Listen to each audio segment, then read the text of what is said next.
Bendiciones en Cristo. Espero que estén muy bien con ustedes, Winston Medina. Y el día de hoy tenemos un programa especial de lujo con un invitado especial, nuestro hermano, el doctor Rufat. No es su primo, no es su hermano, es el doctor Rufat. Es un escritor prolífero y lo tenemos acá en el campo de la escatología. Doctor Rufat, ¿cómo está usted?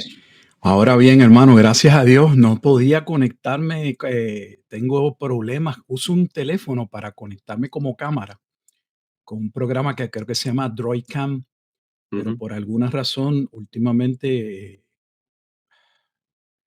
me reconoce una de las cámaras. Es que viene una versión sencilla y una Pro. Había comprado la Pro porque se ve un poco mejor, Mm. pero me lo puso como Droid 1 y Droid 2, algo así, Droidcam 2, y por alguna razón el Droid que reconoce, pues no está configurada la cámara y no había cámara, pero aquí estamos, hermano, Bueno, gracias a Dios.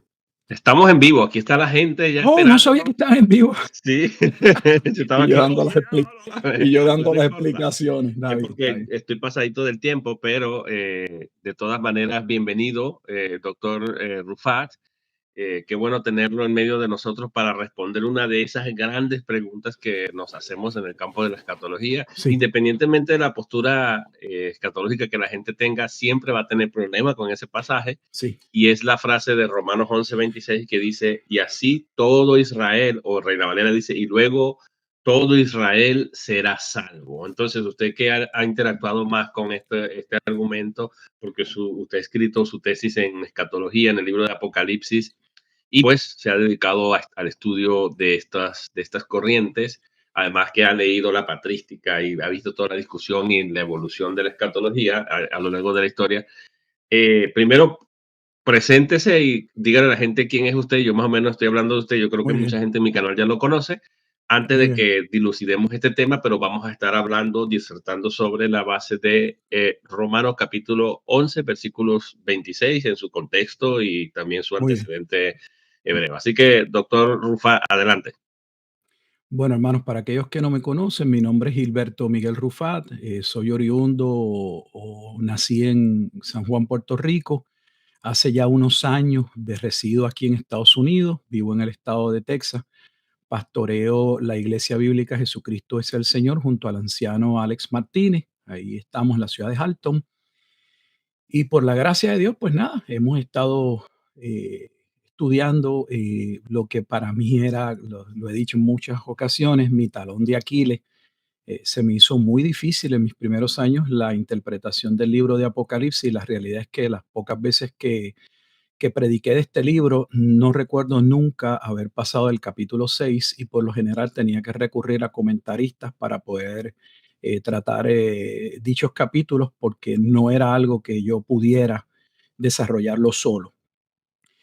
Gracias a Dios, pues creo haber pasado un tiempo considerable, sigo aprendiendo, pero muchas cosas se fueron aclarando. Hay algo que aprendí, que lo voy a mencionar porque es base para lo que vamos a hablar hoy, y es que gran parte de mi dificultad en el proceso exegético, interpretativo, no era tanto el que yo desconociera las reglas de interpretación bíblica o tuviera desconocimiento de la hermenéutica, sino que había un principio dentro de esas reglas de la hermenéutica, que es uno de los estandartes de la Reforma Protestante, que aunque yo lo mencionaba y decía creerlo, la realidad es que en mi predicación, eh, en mis estudios no se veía, y era el principio de analogía de la fe.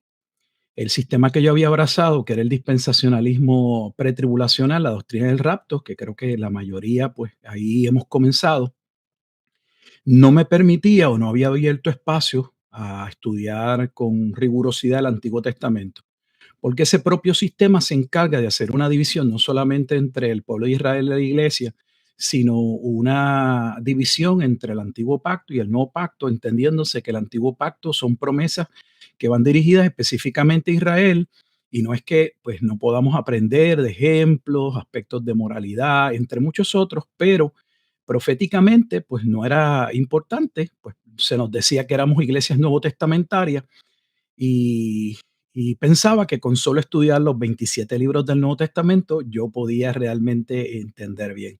Y luego me encontré con que eso no es correcto.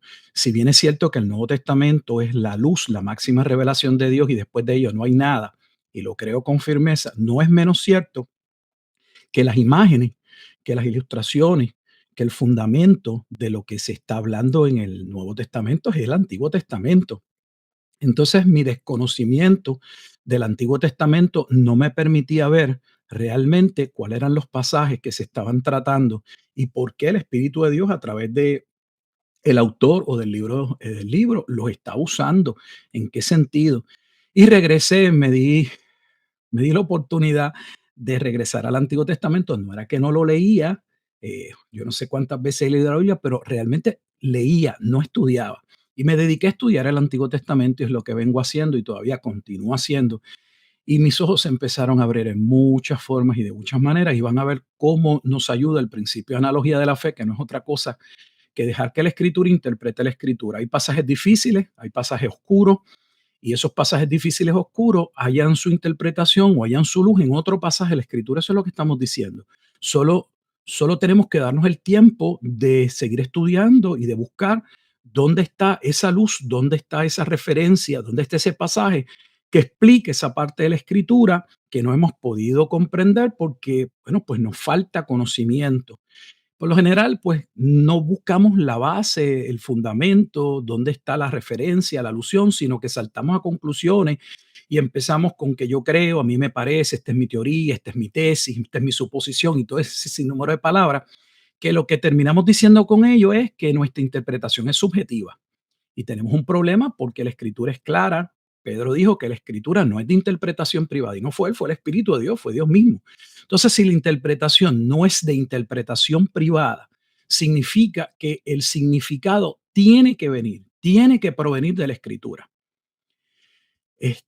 Y eso es lo que vamos a hacer específicamente con Romanos capítulo 11, versículos 25 al 27, que aunque no los podemos tratar de manera aislada, son los pasajes que son utilizados por sistemas específicamente, y no es el único, el premilenialismo dispensacional, también el premilenialismo histórico y aún partidarios del milenialismo en un sentido y más del posmilenialismo, porque el posmilenialismo que surge en Inglaterra estaba sumamente arraigado o atado a la consumación de las promesas de Dios a Israel. De hecho, solo para entenderlo, lo que hay que ver es la Biblia de Ginebra, de Geneva Bible, del 1560. Estamos hablando siglo XVI, no estamos hablando del siglo XIX, estamos hablando del siglo XVI. La Biblia de Ginebra, y si usted va a la Biblia de Ginebra, a las notas, va a ver que la nota que aparece en Romanos capítulo 11, en estos versículos 25 al 27, establece o colocó en esa Biblia de estudio, que algunos dicen que la primera Biblia de estudio fue la de Scofield, no.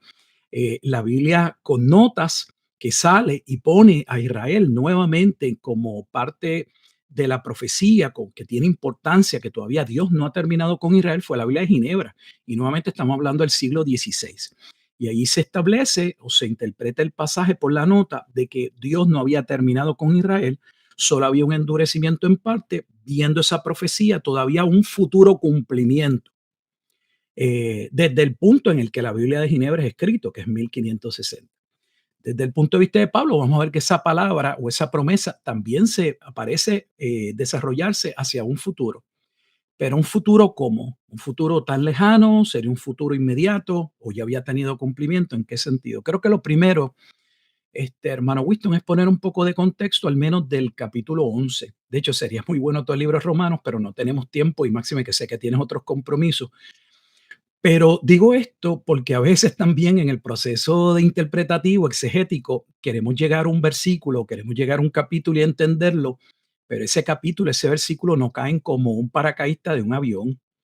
Hay un libro, por ejemplo, si estamos en Romanos, Romanos tiene 16 capítulos y deberíamos tener una comprensión primero básica de qué trata el libro de Romanos, cómo este pasaje dentro de ese contexto general, porque este pasaje dentro de ese contexto general es importante para poder tomarlo, pues obviamente dentro de la comprensión del propósito de la carta o del libro. Cuando Pablo inicia, solo voy a tomar el capítulo 1, unos versículos. Cuando Pablo inicia la carta a los romanos, es bien importante porque lo hace de manera escatológica. Y aquí hay otro problema.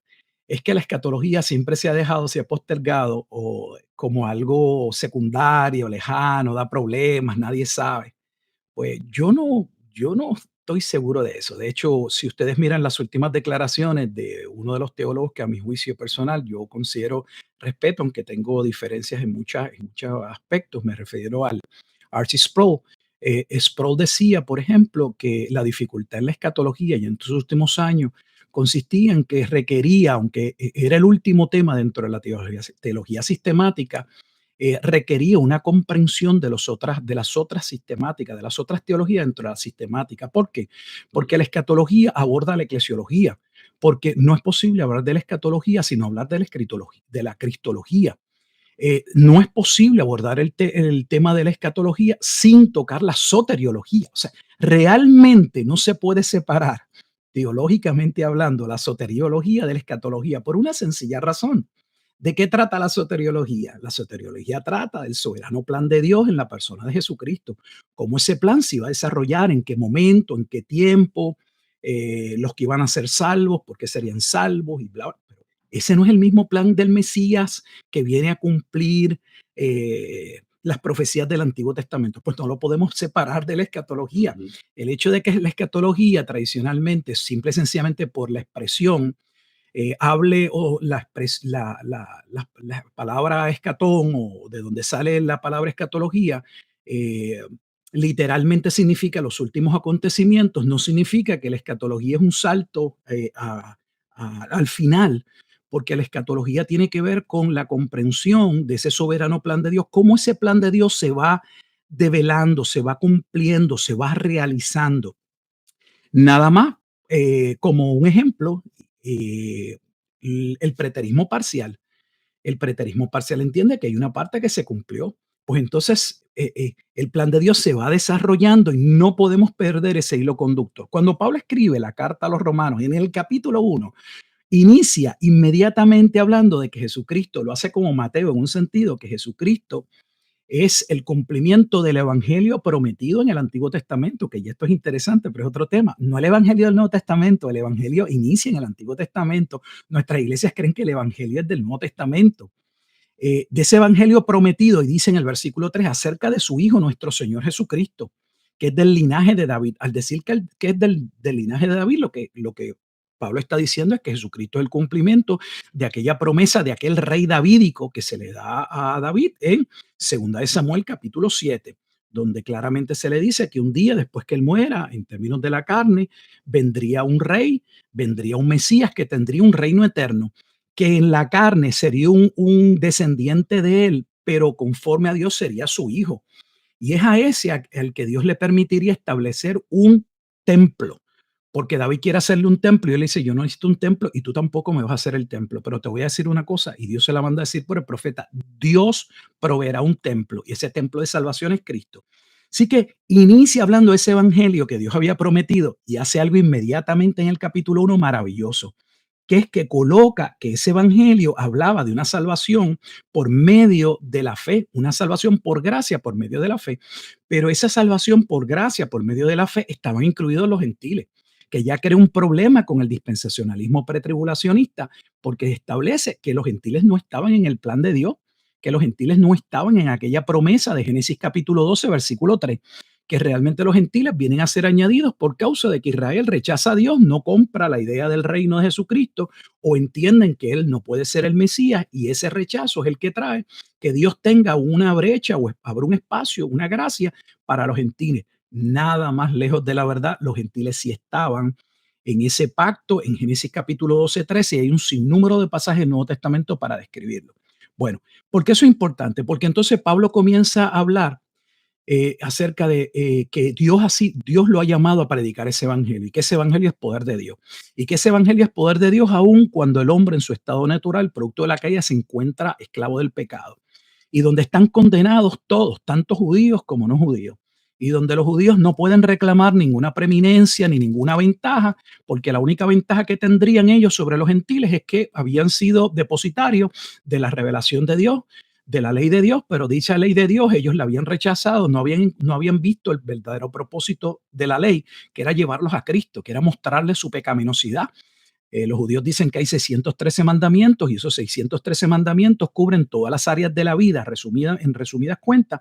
Y lo que pretende la ley es decirle al judío o el pueblo de Israel en aquel tiempo, en todas las áreas del haber, no cumplimos las expectativas de Dios. Eso somos reos de condenación. Por eso es que la ley tenía juicios y maldiciones por causa de la desobediencia. Y el propósito es, como Pablo de luego explica en Gálatas, era llevarnos a ser culpables, mostrar nuestra culpabilidad para que siendo culpables y entendiendo que no teníamos ninguna posibilidad en nosotros de ser salvos, entendiéramos por qué razón la salvación siempre se comunicó con una promesa.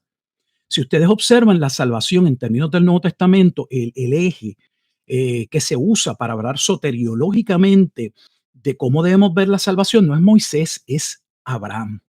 Por eso es tan importante Génesis 15:6, que es un pasaje que se discute en múltiples ocasiones, cómo Abraham fue justificado por medio de la fe. Que dicho sea de paso, cuando Pablo llega al capítulo 3, ya ha presentado que todos estamos bajo condenación, por cuanto todos pecaron y fueron destituidos del reino de Dios, e inmediatamente trae el ejemplo de Abraham en el capítulo 4. ¿Y por qué trae el ejemplo en el capítulo 4? Porque Pablo quiere presentar y discutir la manera o la forma en que Abraham fue justificado, y claramente señala que Abraham no fue justificado porque hizo algo, no había obras, no existía la ley. Encima de eso, luego de ver la gracia que Dios tiene con Abraham, Pablo pregunta, esa gracia, esa justificación, esa bienaventuranza, es la palabra por lo general que se utiliza en la Reina Valera, esa bienaventuranza del hombre que es perdonado sin haber hecho nada, es solo de exclusividad para los de la circuncisión, y en ese contexto los de la circuncisión, el pueblo de Israel, o es también para los de la incircuncisión, entiéndase los gentiles. O sea, Dios va a tener gracia y misericordia de los gentiles, y Pablo dice, miren, está ya escrito en el Antiguo Testamento en la forma en la que sucedieron los eventos en la vida de Abraham. ¿Por qué? Porque Abraham es salvo o justificado cuando le cree a Dios en Génesis 15:6, pero no es hasta el capítulo 17 que recibe la circuncisión. La circuncisión no fue la marca o el sello que lo lleva a ser parte del pacto. La circuncisión era la señal de lo que ya había ocurrido internamente en su corazón. Por eso el Nuevo Testamento luego lo explica, o cuando, de hecho, Pablo lo explica magistralmente en Romanos 2, 28 y 29, cuando dice, no es judío el que lo es en la carne, refiriéndose a la circuncisión, sino que es judío el que ha sido circuncidado en el corazón. Y ya empieza a definir que no hay tal cosa como un Israel dentro del pacto por descendencia tan temprano como en el capítulo 2. No es que llegamos al capítulo 9 para ver cómo él dice que no todo el que desciende de Israel es de Israel, que era en Isaac que sería llamada la descendencia, o para presentar el ejemplo, ¿verdad?, entre Esaú y Jacob. No, desde el capítulo 2, Pablo empieza a decir que los verdaderos herederos de la promesa en términos del pueblo de Israel serían aquellos que tendrían la circuncisión o recibirían el evangelio por la fe, como lo hizo Abraham, que Abraham venía a ser un ejemplo. Y de hecho, en el capítulo 4 le dice, ¿no se han percatado cómo fue Abraham justificado? Y les dijo, no había sido circuncidado, estaba en incircuncisión, y les explica, ¿y saben por qué Dios lo hizo? Porque Dios lo justificó cuando no le había pedido la circuncisión, para que quedara constatado, para que quedara registrado, que él sería padre tanto de circuncisos como incircuncisos. Entiéndase que Abraham sería padre o estaría dentro de ese remanente que sería salvo bajo la promesa de la simiente, que conforme a Gálatas capítulo 3, versículo 16, es Cristo, no es otro que no sea Cristo. Entonces, Pablo está cambiando cosas que ellos no habían creído, especialmente los judíos. Pero por otro lado, también está impactando a los gentiles, porque es la primera vez que los gentiles, después de haber vivido, eh, haber pasado siglos, ¿no? Milenios, Ujú. alejados de las promesas, en oscuridad, adorando a sus propios dioses, ahora Dios les está diciendo que ellos habían sido incluidos en ese pacto de la gracia, en ese pacto de redención, que el Nuevo Testamento, le guste a quien no le guste, la Biblia declara que fue decretado antes de la fundación del mundo. Y no es que lo hace Pablo en Efesios, por poner un ejemplo, Efesios capítulo 1, es que lo hace Pedro en Primera de Pedro. Pedro dice que Cristo era el cordero ya inmolado, destinado para la salvación de aquellos que habían sido elegidos o predestinados por Dios. O sea, Pedro hace exactamente lo mismo que hace Pablo. Así que no es cuestión de doctrina paulina, porque Pedro hace exactamente lo mismo, es teología bíblica. Empieza esa discusión entonces de que esa justificación ya sabemos que no se limita al pueblo de Israel, es una justificación que va a abarcar a todos los que creen. Y esa justificación nos coloca en paz para con Dios, Romanos capítulo 5, de un estado de enemistad a un estado de paz. Y se nos dice por qué estamos en enemistad. Romanos 5, 12 al 21, por causa del primer hombre. Y aquí volvemos al que no le guste la doctrina del pecado original, la depravación total, la inhabilidad total, o como a él sí le gustaba llamar, la corrupción radical, es que está en la escritura. Pablo declara que por causa del primer hombre, todos los demás hombres caímos en esa corrupción de pecado, en esa inclinación al mal, siendo su presentación no meramente teológica, sino empírica. ¿Por qué? Porque Pablo va a decir, la muerte se introdujo, no solo la muerte espiritual, sino la muerte física como causa del primer pecado. El hecho de que los hombres mueran, todos los hombres, es evidencia contundente de que el pecado nos afectó a todos. Pero pasa entonces al capítulo 6 y nos dice que ya no tenemos que ser los que estamos en Cristo, como hemos sido justificados, no somos esclavos del pecado. Ya podemos vivir una nueva vida, hemos sido resucitados. De hecho, fuimos liberados, Romanos capítulo 7, de la esclavitud en la que estábamos sumidos por causa de la ley, porque aunque la ley era buena, el mandamiento es santo, no podía cambiar la naturaleza pecaminosa del pueblo. La ley señala como un letrero, por ejemplo, en una avenida, en una calle, y nos dice, mira, no puedes pasar a más de 30 millas porque hay una escuela. Podrías causarnos un daño a un niño. El letrero nos dice lo que es correcto, lo que se espera para que no hayan problemas, pero el problema es nuestra prisa, el problema es que no respetamos. O sea, la ley estipulaba lo que era bueno, pero el hombre en su pecado no podía cumplir la ley. Pero ahora Romanos capítulo 7 nos dice que Dios nos ha dado un nuevo esposo, estamos bajo un nuevo pacto, ya no estamos bajo el pacto de la ley, estamos bajo el pacto de la gracia, porque al haber muerto al primer esposo, que era la ley, ahora estamos casados los creyentes con Cristo. Y entra el capítulo 8 y ya entonces nos dice que no tenemos ninguna condenación, porque los que estamos en Cristo hemos sido libertados de la condenación, hemos sido justificados por la fe. Y básicamente ya para ir resumiendo, entrar al capítulo, los capítulos más claros, 9, 10 y 11, Pablo va a decir en el capítulo 8 al final que Dios ha mostrado su amor en su gracia de elección para con nosotros, que nos predestinó, nos llamó, nos justificó y nos glorificó. Y que el propósito de Dios en esa justificación es hacernos semejantes, sumorfos a Jesucristo. Romanos 8, 29. Ahora bien, entramos al capítulo 9 y Pablo tiene que hacer algo.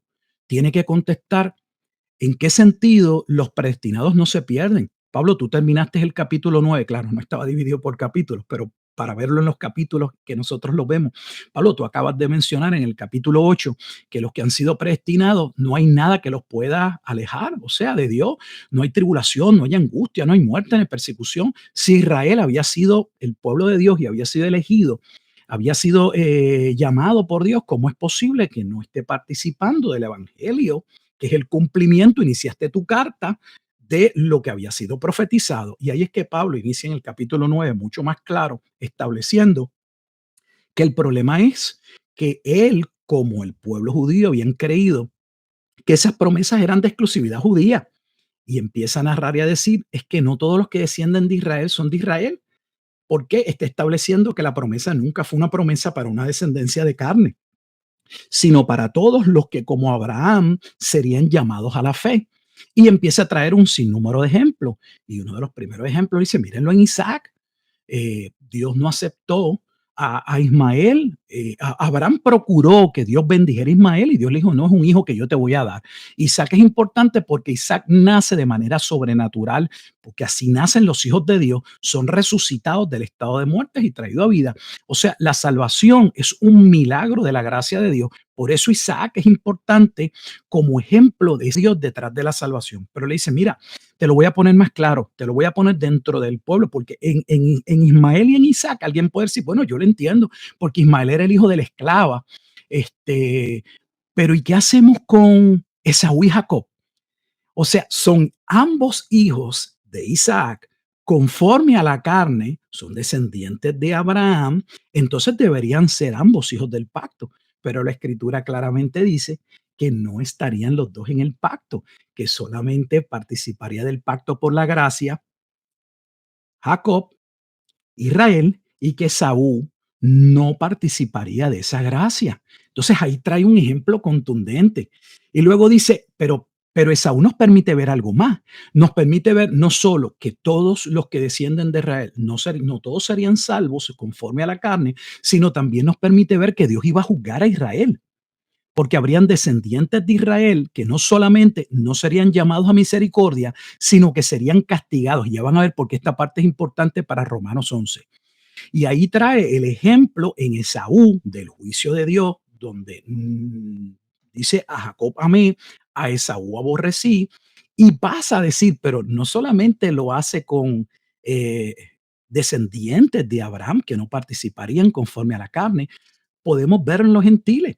Miren cómo Dios también no muestra misericordia sobre Faraón, mostrando que en el capítulo 9 que Dios tendría misericordia del que él quiere tener misericordia y que él ya tenía unos vasos preparados de antemano, unos de misericordia y unos de ira, y que los vasos de misericordia responden a la gracia, el amor de Dios, a aquellos que Dios predestinó y eligió, y que los que serán condenados son condenados por sus propios delitos y pecados. Dios los deja sumidos, como dice Romanos 1, 18 en adelante, porque la explicación está en Romanos, en sus propios pecados, porque ya la ira de Dios estaba sobre ellos, porque pudiendo conocer a Dios, o sea, no conocer a Dios en términos de que el hombre natural pueda venir a Dios, arrepentirse y creer, pero la realidad es que la Escritura habla en el capítulo 2 eh, de una conciencia, que Dios creó un hombre que tenía cierto entendimiento y que debiendo a buscar a Dios y agradecer a Dios, ni tan siquiera eso podía hacer, y que se había entregado a cualquier cosa, había adorado cualquier cosa menos a Dios, y que por lo tanto Dios los había entregado una mente reprobada para hacer cosas que, bueno, eran en detrimento para el propio mal de ellos mismos.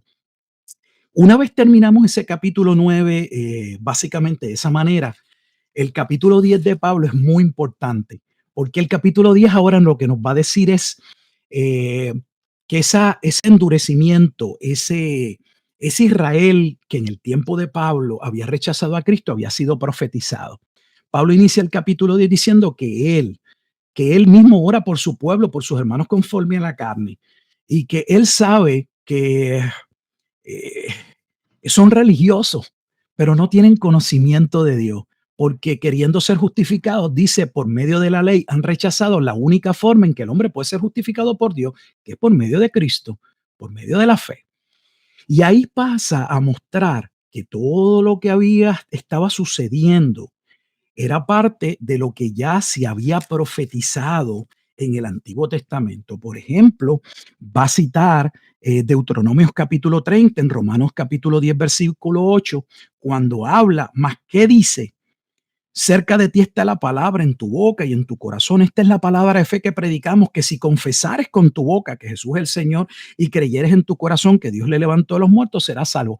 El contexto de Deuteronomios 30 es que el pueblo ha recibido la ley, el pueblo que ha nacido en el desierto, porque el otro que no creyó fue sumido a morir en el desierto, están recibiendo la palabra de Dios que deben obedecer para que les vaya bien en su encomienda de entrar a la tierra y poseerla, pero ya se están sentando las bases de que ese pueblo no iba a obedecer y que y que el problema no estaba en que la palabra estaba muy alta, o sea, no es estaba por allá en el cielo y había que de alguna manera era buscar el mensaje de lo que Dios había pedido, había ordenado para obedecerlo, ni era tan profundo que había que bajar a las profundidades del mal para entenderlo. El hombre en un sentido natural puede escuchar el mensaje del evangelio, y aunque él no puede responder en arrepentimiento y fe sin la obra de regeneración en el corazón, no es menos cierto que él sabe lo que demanda el evangelio, demanda un cambio que él no quiere hacer. Es lo que Juan establece en los versículos, capítulo 3, versículo 18 en adelante, que el hombre en su estado natural aborrece la luz y no quiere venir a la luz. ¿Por qué? Dice, porque él no quiere que sus obras sean reprendidas. Entonces, si él no quiere venir a la luz, si él aborrece la luz, ¿cómo puede venir a la luz? Solo si la gracia de Dios interviene en su corazón, en la regeneración, que es la conversación de Jesús con Nicodemo. Así que en ese capítulo, Pablo dice, ¿y qué le ha pasado a Israel que no ha escuchado este evangelio? Y él dice, no lo han escuchado, porque por todos lados ha salido la palabra de Dios. Pero ¿y qué le ha pasado a Israel? Y Pablo cita, por ejemplo, en Romanos 10, 16, Isaías 53, 1. ¿Qué dice Isaías 53, versículo 1? Mas no todos obedecieron al evangelio. Pues Isaías dice Dice, Señor, ¿quién ha creído a nuestro anuncio? O sea, Pablo está usando Isaías 53:1 como evidencia de que ya el rechazo del pueblo de Israel ante el evangelio había sido profetizado. No solamente eso, aquí viene el pasaje clave, muy clave. Y es que entonces Pablo va a decir, también digo, Romanos 10:19, hace una pregunta, ¿no ha conocido esto Israel? O sea, hablando del evangelio. Y dice, primeramente Moisés dice, yo os provocaré a celos con un pueblo que no es pueblo. Con pueblo insensato os provocaré a ira. Esa porción, cuando Pablo dice, porque Moisés primeramente nos está llevando a la profecía de origen. Y aquí ya fallamos, porque necesitamos regresar a Deuteronomio 32, que constituye el cántico profético de Moisés. El cántico profético de Moisés, ¿por qué profético? Porque ese es el momento en el que Moisés sabe que no va a entrar a la tierra prometida, ya se ha dado el relevo o el cambio de autoridad de Moisés a Josué en el capítulo 31, y Dios le revela a Moisés, Moisés, este pueblo que va a entrar, de antemano te digo que se van a ir hacia otros dioses, me van a abandonar, yo me voy a molestar, vendré en ira, apartaré mi rostro sobre ellos, se convertirán en mis enemigos y yo los voy a juzgar. Y ese capítulo 32 es la base para entender el juicio que se profetiza que va hasta pronto ocurrir en el Nuevo Testamento, porque habla del día de retribución o el día de venganza.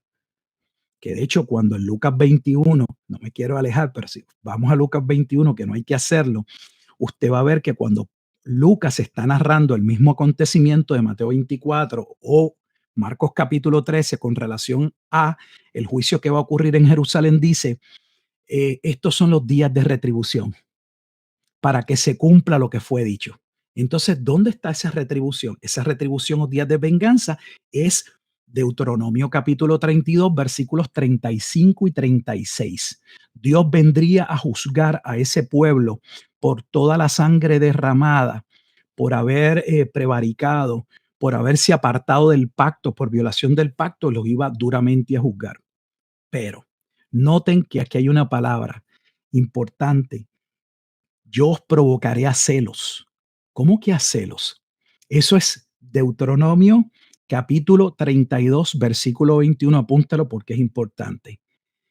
Dios dice que llegado un momento determinado, Él los iba a dejar en oscuridad por haber rechazado a Dios, a Jehová, a la roca, que en términos proféticos es Cristo, y que los iba atraer a celos como ellos lo habían provocado a celos con otros dioses, con un pueblo, con una nación que no era pueblo. Y el Nuevo Testamento interpreta eso como los gentiles. Entonces, por eso, y aquí adelanto al capítulo 11, si ustedes miran la perícopa, porque es que podría estar hablando horas y sé que no tenemos horas.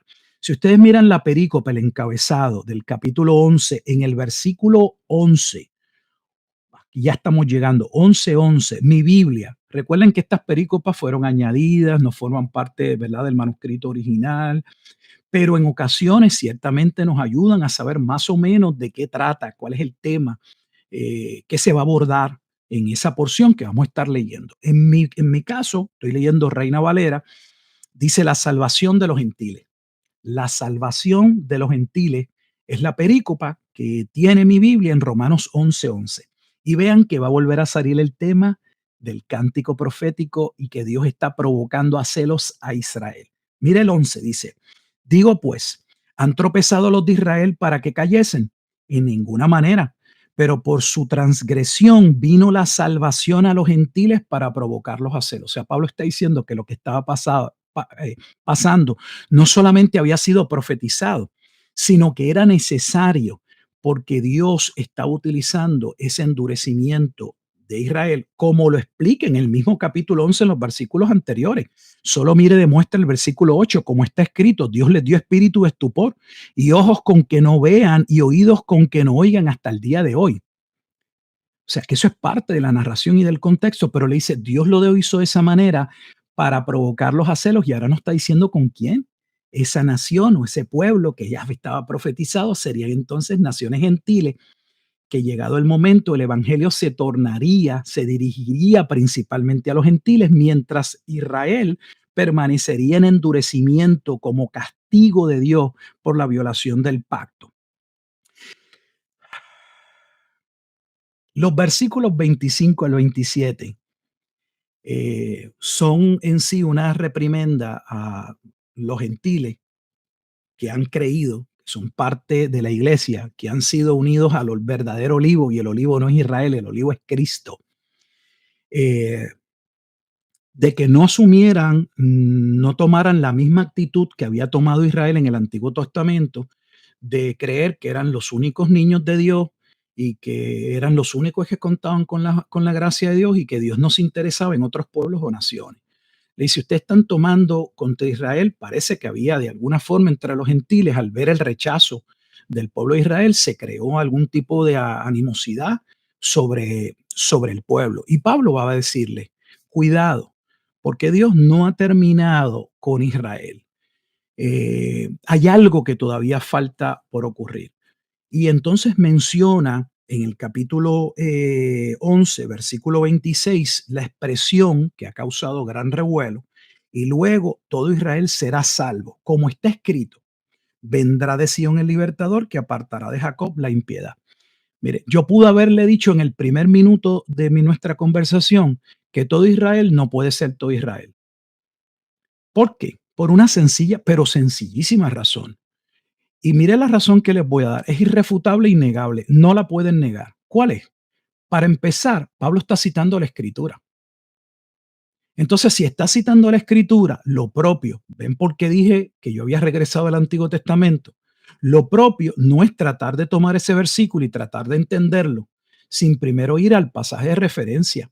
Pablo está usando dos libros de profetas mayores para colocar, para acentuar, para decir la verdad que quiere comunicar. Y uno es Isaías y el otro es Jeremías. El capítulo que Pablo tiene en mente, o el Espíritu de Dios, cuando hace esa aseveración en el versículo 26, es Isaías capítulo 59. Yo voy a abrir mi Biblia y me gustaría que si usted tiene una Biblia, luego lo haga, si no lo tiene ahora mismito, porque necesitamos, recuerde, interpretar la Biblia con la Biblia, y yo le voy a mostrar por qué lo pude haber dicho en un minuto, que no puede ser todo Israel. Yo estoy abriendo aquí mi Biblia, que la tengo conmigo, voy a Isaías capítulo 59, y el versículo que Pablo está utilizando, el pasaje de referencia que Pablo está citando, es Isaías capítulo 59, versículo 20, 59, versículo 20. Mira lo que dice Isaías 59, 20, y se acabó la controversia. Y vendrá el Redentor a Sión, y los que se volvieren, perdón, y a los que se volvieren de la iniquidad en Jacob, dice Jehová. Si usted lee todo el capítulo está hablando de la confesión del pecado y del juicio que iba a venir sobre Jerusalén. De hecho, es el día de venganza. ¿Dónde está el día de venganza? Versículo 17 dice, pues de justicia se vistió como de una coraza, está hablando de Cristo, con yelmo de salvación. Es el cuadro de Isaías, de Efesios capítulo 6, en su cabeza, y tomó ropas de venganza por vestidura, y se cubrió de celo como de un manto, como para vindicación. La palabra vindicación es para venganza, como para retribuir, el día de retribución, con ira a sus enemigos. Esos enemigos que está planteando el capítulo 59 es el Israel endurecido, el Israel que ha sido llamado a arrepentirse y no se endurece. Y lo que Pablo está diciendo, Dios va a venir en venganza y en juicio contra ellos, pero no está todo perdido. Hay un remanente, que yo sé que Winston sabe que es un remanente, porque yo no pretendo decirte algo que sabe. Hay un remanente que iba a ser salvo por gracia. Y lo que el pasaje claramente está diciendo es que habría un grupo dentro de esos llamados al arrepentimiento que iban a proceder a la salvación. A esos es a lo que Pablo se está refiriendo, a ese remanente. O sea, que lo que Pablo está diciendo, que todo el remanente profetizado en Isaías 59, versículo 20, sería salvo. ¿En qué momento? El versículo 21 es importante, es el último versículo de Isaías 59. En el momento en que se cumpliera la parte del pacto que tenía que ver con Israel, con la salvación de Israel. Y aquí hay algo complejo. ¿En qué sentido? Cuando vamos al versículo 27, ya van a ver, voy a adelantar al 27 y regreso al 26, Romanos 11:27. Y este será mi pacto. Observe cómo está el versículo 21, Isaías 59:21. Y este será mi pacto. O sea, Isaías está hablando del cumplimiento del pacto con relación a la salvación de Israel. Pero cuando vamos al versículo 27, no cita Isaías 59:21, cita Jeremías 31, 33 al 34. Pero aquí sucede algo, amados que nos están escuchando. Yo no sé si ustedes se habían percatado. Pablo está citando Jeremías 31 y al momento de escribir la carta dice que eso no se ha cumplido, que no se había cumplido. Mire lo que dice.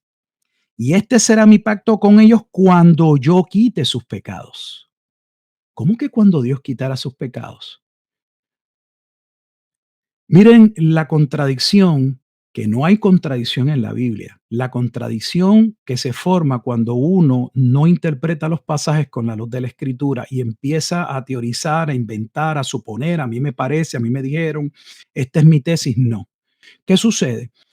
Que cualquiera que haya leído el Nuevo Testamento sabe que la base de la Eucaristía, de la Cena del Señor, la razón por la que las iglesias, una vez al mes o algunas iglesias todos los domingos, como lo es en nuestra congregación, participamos de la Cena del Señor, es simple y sencillamente porque Jesús es una de sus de las instituciones que dejó la Cena del Señor como el bautismo para su pueblo. ¿Y sobre qué base instituye la Cena del Señor? Jesús dice, esta es la copa del nuevo pacto. ¿Sabía usted que cuando Jesús dijo que en aquella Pascua y dijo que Él era el cumplimiento, Él era la verdadera Pascua, que la Pascua antigua apuntaba a Él y que realmente el nuevo pacto sería a través de su sangre? Estaba citándose Jeremías capítulo 31. ¿Cómo es posible que Pablo esté diciendo que Jeremías 31 no se ha cumplido cuando Jesús dijo que se cumpliría en su sangre? Le voy a decir más. ¿Cómo es posible que en la carta a los Hebreos, en el capítulo 8 y en el capítulo 10, se establezca con toda contundencia que Jeremías capítulo 31 se cumplió? De hecho, Pablo va a decir al final del capítulo 8 que lo que está por viejo se envejece y que estaba presto a finalizar. Entonces, ¿cómo es posible que si tenemos, por mencionar solo un poco de evidencia, que Jeremías 31 se cumple con la muerte de Cristo? ¿En qué sentido Pablo le está diciendo a los gentiles que queda algo que ha de ocurrir, que no ha ocurrido cuando él está escribiendo, que está hacia un futuro, pero no significa que es un futuro de miles de años?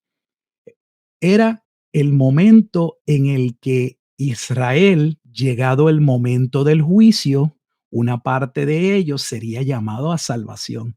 ¿Y dónde cae eso? Cae en el momento de la destrucción del templo. Ese es el día de venganza. ¿Cómo yo sé que ese es el día de venganza? Se los voy a probar, pero sumamente fácil. Les dije que era necesario ir a Lucas 21. Cuando uno va a Lucas 21, por usar una base para que vean cómo la profecía de la destrucción del templo está ligada al día de retribución o el día de venganza. Y lo podemos hacer con Isaías también, pero quiero ir primero a Lucas capítulo 21. Miren lo que dice Lucas 21. Versículo 20 inicio. Pero cuando viereis a Jerusalén rodeada de ejércitos, sabed entonces que su destrucción ha llegado. Entonces los que estén en Judea huyan a los montes y los que estén en medio de ella váyanse. Y los que estén en los campos no entren en ella. Y aquí viene versículo 22. Porque estos son días de retribución para que se cumplan todas las cosas que están escritas. Si usted mira su Biblia y no tiene que tener una Biblia de estudio, en nuestra iglesia no usamos Biblia de estudio. Enseñamos a la gente a estudiar la Biblia con la Biblia. Si usted mira su Biblia, la mayoría de las Biblias tienen una referencia a Oseas 9:7. ¿Por qué está esa referencia ahí? Esa referencia no es parte del idioma original. Esa referencia está ahí. Lo que significa es que los que trabajaron en la traducción de la escritura se percataron mientras iban traduciendo, mientras iban trabajando con la escritura, que había ciertos pasajes que respondían a algo que ya se había dicho, fuera en el Antiguo Testamento o pasajes en el Antiguo Testamento que luego se citaban en el Nuevo Testamento, y esos pequeños versículos que yo vi por años como pastor, que no le prestaba atención, lo único que nos están diciendo es que si vamos a entender ese pasaje, sería bueno mirar esa porción de la Escritura. Si yo voy a Oseas capítulo 9, versículo 7, mire lo que sucede, que va a confirmar ciertamente el juicio sobre Jerusalén de una manera espantosamente clara. Estoy abriendo mi Biblia, voy al libro de Oseas y el capítulo 9. Mire la perícopa con la que empieza: castigo de la persistente infidelidad de Israel. O sea que la propia perícopa del capítulo 9 ya me está diciendo que Dios va a juzgar al pueblo de Israel por infidelidad, por ser una ramera. Qué coincidencia que Apocalipsis juzgue una ciudad que es llamada ramera. Y de hecho, usa la misma palabra, retribución. Adelanto por tiempo. Oseas 9, versículo 7. Vinieron los días de castigo. Escuche, estoy leyendo la Biblia. Vinieron los días de la retribución, e Israel lo conocerá. Necio es el profeta, insensato es el varón de espíritu, a causa de la multitud de tu maldad y gran odio. Dios está diciendo, comunicando a través de Oseas, que el pueblo sería duramente juzgado en el día de venganza y día de retribución. Le dije, para ir terminando y cerrando, que esto tenía que ver con la profecía de base de Moisés. Moisés, escatología en Moisés, oh sí. Voy a ir ahora, y lo dejé al final por una razón. Voy a ir a Deuteronomio 32 y le voy a probar que de aquí es que sale la profecía de origen que Pablo tiene en mente cuando está diciendo que Dios está provocando a celos a el pueblo de Israel. En Deuteronomio, denme 3 minutos más y termino. En Deuteronomio, en el capítulo 32, que es la porción que Pablo cita en el capítulo 10 de Romanos, miren lo que dice el versículo 35 y 36.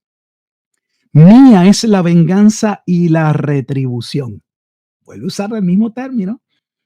A su tiempo su pie resbalará, porque el día de su aflicción está cercano y lo que les está preparado se apresura. Por eso Lucas dice las palabras que dice en Lucas 21, 22. ¿Quién está siendo juzgado? Lo dice el versículo 36. Porque Jehová juzgará a su pueblo. No dice a las naciones, a su pueblo. En otras palabras, Pablo sabe que aunque Israel en Romanos 11, en términos generales, había respondido como proféticamente había sido señalado, que estarían endurecidos, eso era necesario porque dentro del propósito de Dios, Dios utilizaría ese endurecimiento de Israel para que el evangelio fuese abiertamente lanzado, llevado a los gentiles. De hecho, Pablo dice que esa es la razón de su ministerio. Algunos ni tan siquiera se han percatado por qué Pablo dice que fue llamado a los gentiles. Pablo lo explica en la carta a los Efesios en el capítulo 3. Le dice, mi ministerio responde a un misterio, Efesios, que yo les comencé a explicar en el capítulo 1 acerca de la obra de la predestinación y de la salvación de aquellos que en el versículo 3 del capítulo 1 les dije que Dios los había bendecido con toda bendición espiritual en los lugares celestiales. Pero esa bendición no estaba limitada a Israel. En esa bendición estaban incluidos gentiles que formarían parte del mismo pueblo. Y Pablo dice, esto no era claro, no se había... Esa parte de la profecía no estaba explícita, había base para verlo y ver la actuación de Dios de lo que iba a hacer, pero no estaba claro. Como dice, ahora se ha esclarecido por medio de su espíritu, comunicándolo, como en mi caso Pablo dice, por medio de mí como de otro. ¿Qué? Que los gentiles eran participantes o eran herederos del mismo pacto y de las mismas promesas. Eso es Efesios capítulo 3, versículo 1 al 6. Fíjese que Pablo no está diciendo que es que habían dos pueblos, porque eso sería Efesios capítulo 2, y que de dos pueblos que estaban divididos, Dios los une para hacer un pueblo. Eso no es lo que está diciendo por medio de la cruz en Cristo.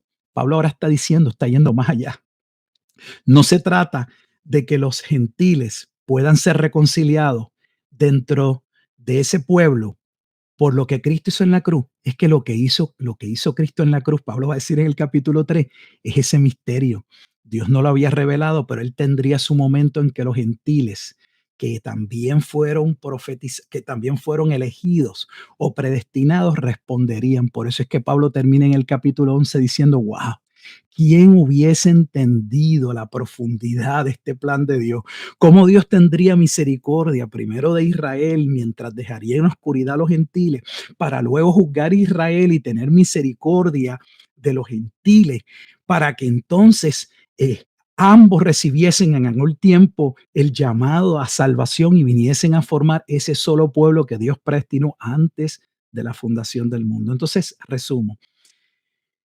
Romanos 11:26 no está diciendo que todo Israel se va a salvar por una sencilla razón, porque ese es el momento en el que estaba por acontecer, que sería el juicio contra Jerusalén, y en ese juicio contra Jerusalén muchos morirían. De hecho, Zacarías, capítulo 13, Zacarías tiene 14 capítulos, habla que llegado el momento, 2/3 partes de Israel morirían en la tribulación. Yo le pregunto, ¿cómo de cada 3 personas, si dos mueren, dos mueren, queda uno? ¿Cómo todo es todo? O sea, qué matemática es el que hay tres y por cada tres queda uno y representa todo? No nos representan todo, no puede representar todo, porque el pasaje de referencia, lo que se está citando es Isaías 59, y en ese versículo en Isaías 59, claramente la porción que se cita en Isaías dice que solo serían salvos los que serían llamados a salvación, que entrarían dentro de ese pacto. Ese es el momento que, si nos fuéramos a Ezequiel, que no vamos a ir, que también habla del nuevo pacto en el capítulo 36, ese es el momento del Valle de los Huesos Secos. O sea, el Valle de los Huesos Secos en el capítulo 37 es una ilustración de qué iba a ocurrir a una parte del Israel que sería levantado. Y lo que Pablo le está diciendo a los gentiles es cierto, gran parte de Israel ha rechazado a Cristo, pero le dice, Dios todavía tiene un remanente. De hecho, Pablo se presenta en el capítulo 11, inicia diciendo, yo soy parte de ese remanente. Pero no soy solo parte de este remanente. Mira lo que dice, les recuerdo lo que pasó en el tiempo de Elías. Por eso es importante el contexto. ¿Qué pasó en el tiempo de Elías? Que Elías creía que estaba solo, que Elías no veía que otros pudiesen ser salvos. Y Dios le dice a Elías, no, Elías, tú estás equivocado. Yo he encontrado, no, él no dice yo encontré, yo me aseguré, yo preservé, yo elegí, yo establecí 7,000 hombres, que no lo hace por meramente un número, sino diciendo de un remanente que yo salvé por gracia y que ellos no van a doblar su rodilla a Baal.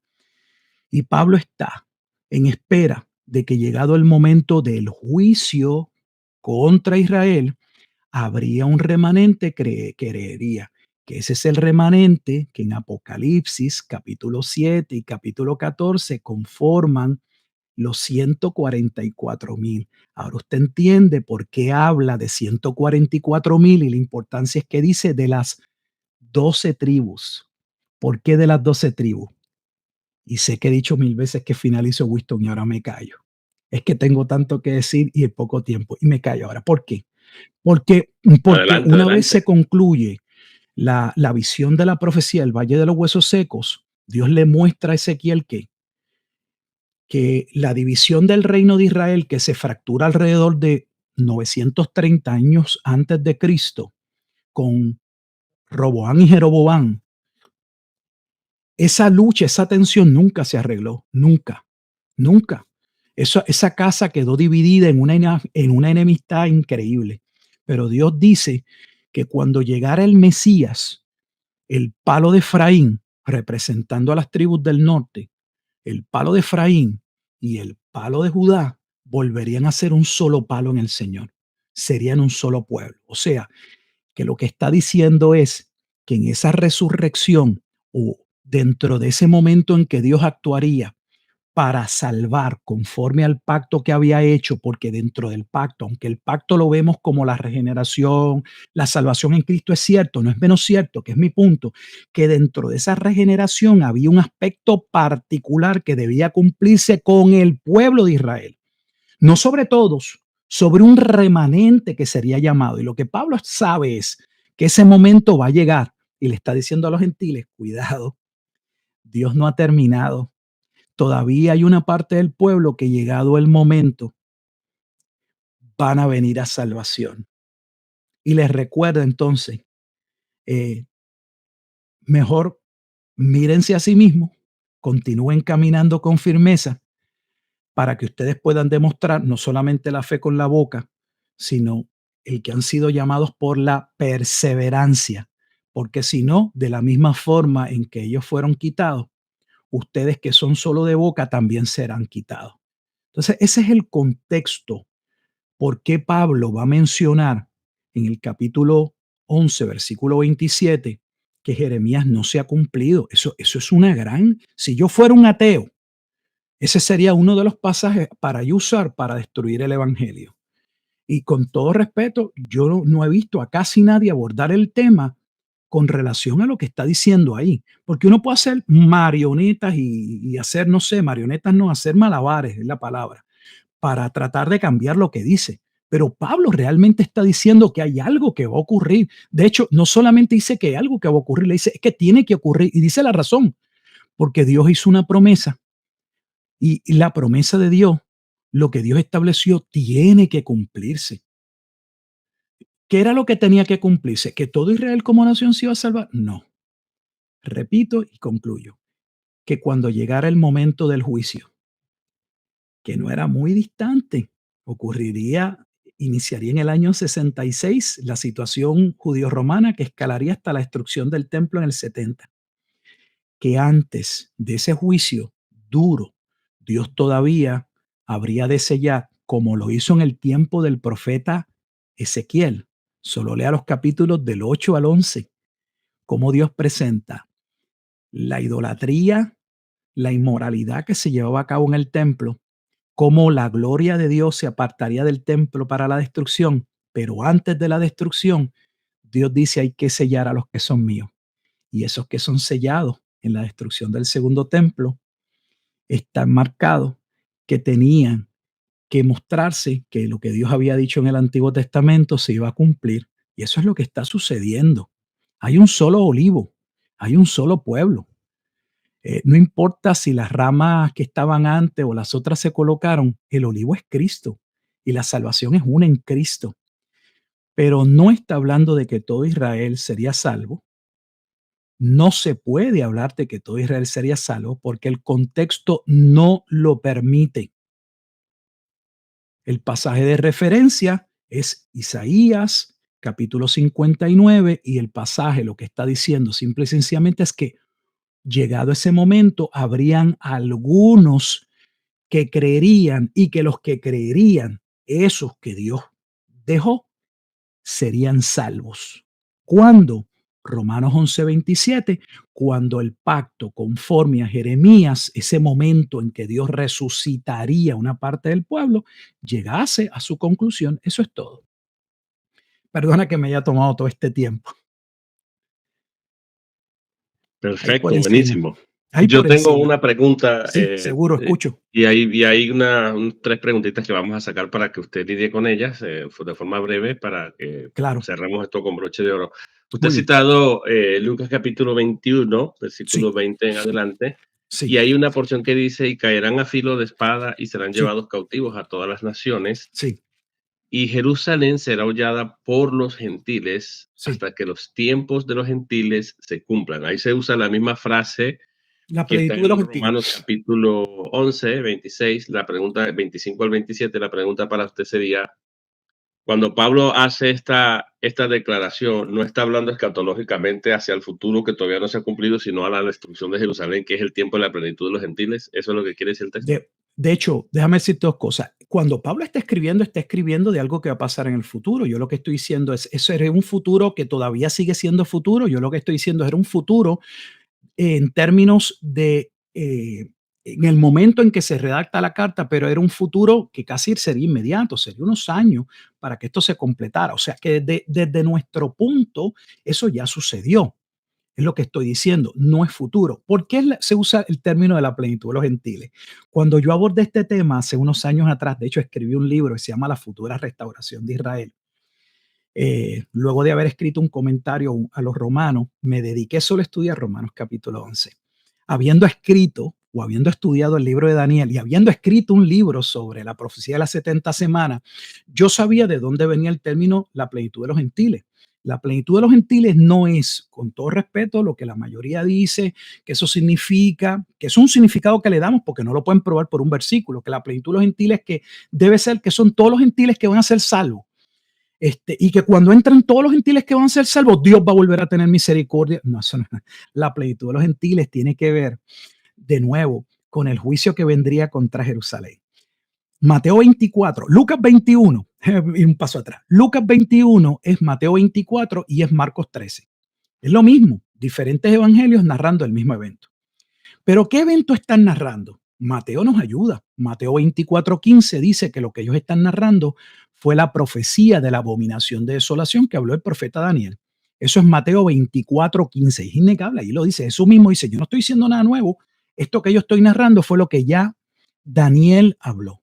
¿Por qué es importante ahora el libro de Daniel? Porque Cristo tiene 3 nombres en Daniel. Él es la roca en el capítulo 2, él es el Hijo del Hombre en el capítulo 7 y es el Mesías príncipe en el capítulo 9. Hay 2 abominaciones, la abominación que ocurre en los días de Antíoco Epífanes IV, eso es bajo el imperio griego, y la abominación de desolación que ocurre en los días del Cuarto Imperio, que no se describe muy bien, es el que es aterrador, y es aquel que en Daniel 7 va a suceder ese imperio o ese juicio en los días del Cuarto Imperio, que dicho sea de paso está legado al cuerno pequeño, porque también hay 2 cuernos pequeños. Hay un cuerno pequeño que sucede, que molesta en los días de los griegos, y hay un cuerno pequeño en los días del Cuarto Imperio. Daniel se refiere a la abominación que ocurriría en los días del Cuarto Imperio, entiéndase Roma. Ahora, ¿por qué esto es importante? Porque el pueblo de Judá, luego de haber sido advertido, y mirar a su hermana, que lo hace en Ezequiel, Dios le dice, mira a tu hermana, como yo la juzgué, no caigas en lo mismo, pero Ezequiel 16, entre otros capítulos, como el 23, muestra que aún el reino del sur, viendo la destrucción que Dios trajo o el juicio, trayendo a los asirios, y en el año 722 casi devastando las 10 tribus del norte, no se arrepintió. Entonces Dios trae a Judá a Babilonia. ¿Por qué la Biblia le da tanta importancia a Judá?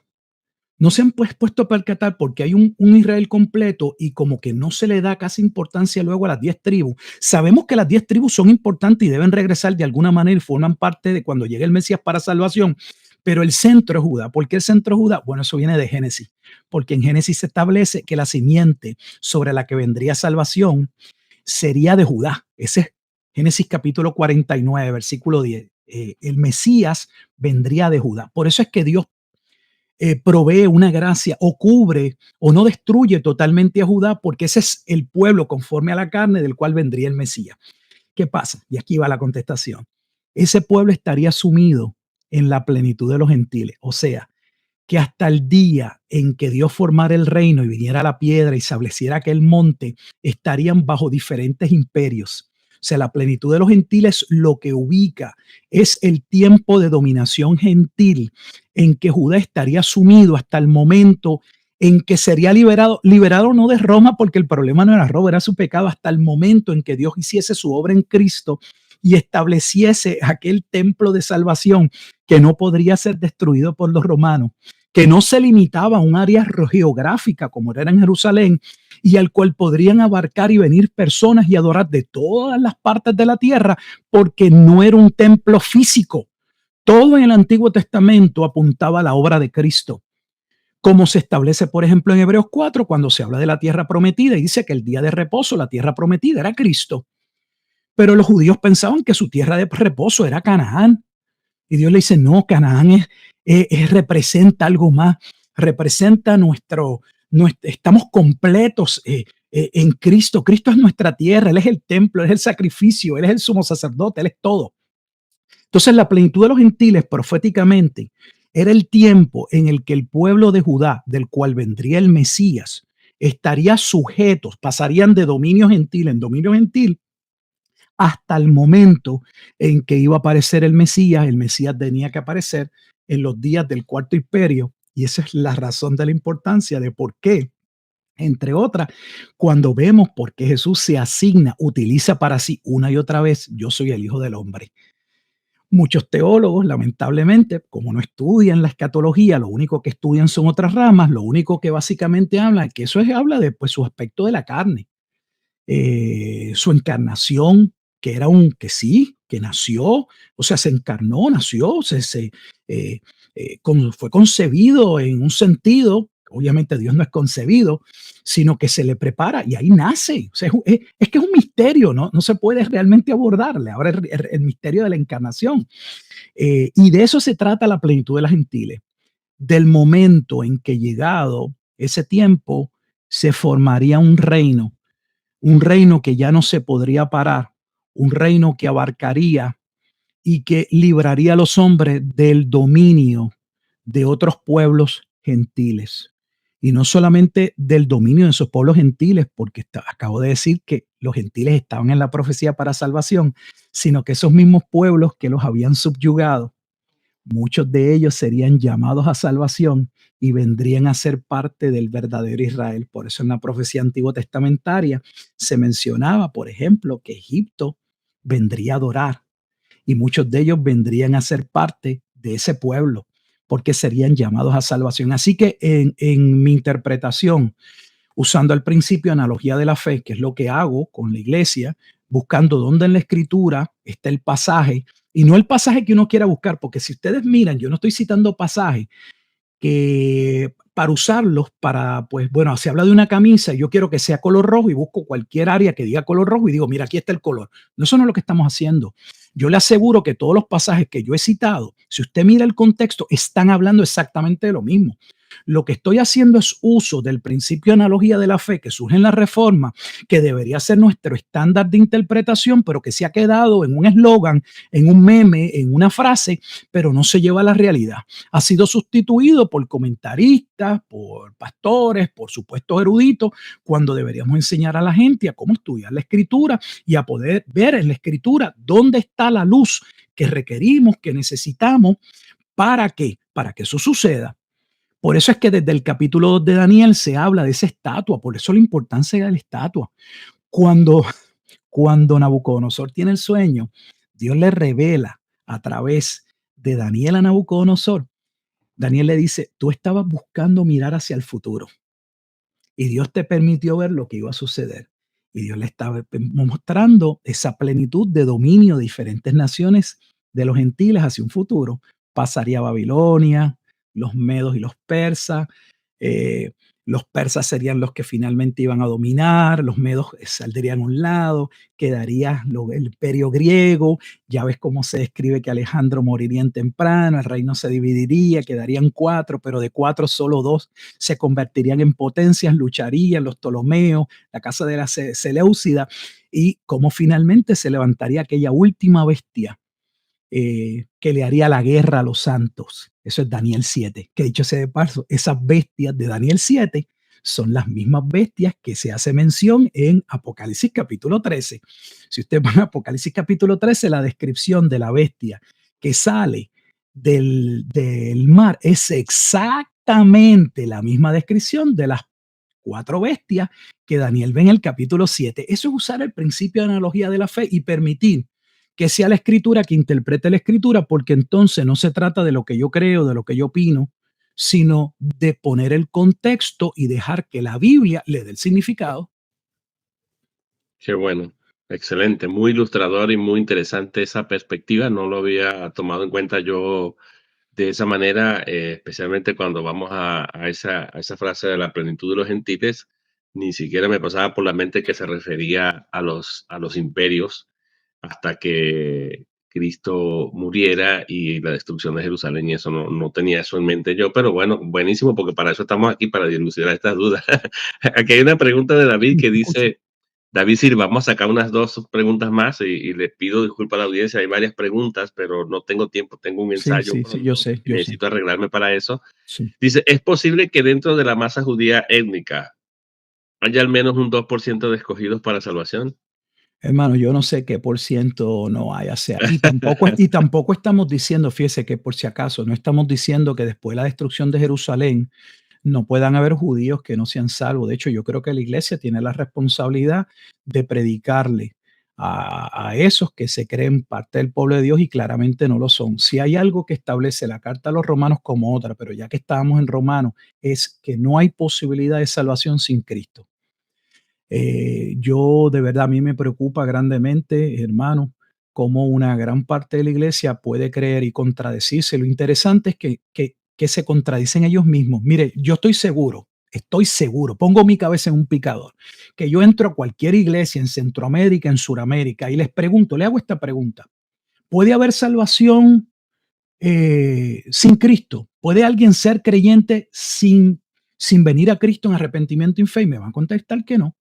Pero esa misma iglesia que me dice que no puede haber salvación sin Cristo, luego termina diciendo que Israel le pertenece a Dios, que es pueblo de Dios sin Cristo. O sea, me da pena. Necesitamos predicarles y hablar, pero ellos no juegan ningún papel principal. De hecho, eso queda claro en la parábola en Mateo capítulo 21, pero sumamente claro. ¿Qué queda en Mateo 21? La última parábola, me refiero a la parábola de los labradores malvados. Allí se usa Isaías 28, entre otros pasajes, que de hecho lo hace Pablo en múltiples ocasiones, cita Isaías capítulo 28, para decir que Cristo era piedra, iba a ser la piedra de tropiezo y que muchos iban a tropezar para destrucción. Lo mismo hace Pedro en Primera de Pedro capítulo 2, cuando dice que Cristo es hermoso para nosotros, dice, pero para otros es piedra de destrucción. Y está mencionando también del pueblo de Israel. Hace exactamente lo mismo que Pablo, exactamente lo mismo que Pablo, mientras dice que dentro de que para algunos gentiles Cristo era piedra preciosa. Entonces, necesitamos orar por el pueblo de Israel. ¿Qué parte de ese pueblo de Israel Dios todavía va a llamar a salvación? Yo no lo sé. Pero creer que el pueblo de Israel tiene un pacto con Dios aparte del pacto en Cristo, es que es más complejo, hermano. Sé que se tiene que ir. Es no entender las escrituras. ¿Por qué digo no Eh, entender las escrituras? Porque Gálatas capítulo 3, mire lo que dice y resumo. Gálatas 3 lo dice de manera explícita y clara. Dice, la salvación siempre fue por una promesa. La ley no vino a contradecir la promesa o el pacto. La ley vino a ratificar, a confirmar por qué la salvación es solo por la fe. La ley vino a señalar nuestro pecado. Es el ayo que nos conduce a Cristo. La ley no puede cambiar lo que ya fue establecido. Entonces no hay dos caminos. No hay dos caminos. Nunca ha habido dos caminos de salvación. El único camino ha sido a través de la simiente, a través de aquella promesa que inmediatamente el hombre cae, se da, se pronuncia sin un claro cuadro de cómo ocurriría, quién sería, que, que según por medio de un hombre todos caímos, Romanos 5, 12 al 21, habría un segundo hombre, no se dice cuándo, de dónde vendría, nada todavía, pero vendría otro hombre, también nacido de una mujer, que le aplastaría la cabeza a la serpiente y por medio de él muchos serían salvos. Y ese es Cristo. Entonces el plan de Dios siempre ha sido en Cristo. Nunca ha habido dos pactos, ni tres pactos, ni cuatro pactos, ni ocho cuartos. Nada de eso. Dios siempre ha funcionado en plan A y ese plan es Cristo, porque Dios no tiene que funcionar en plan A, B, ni C.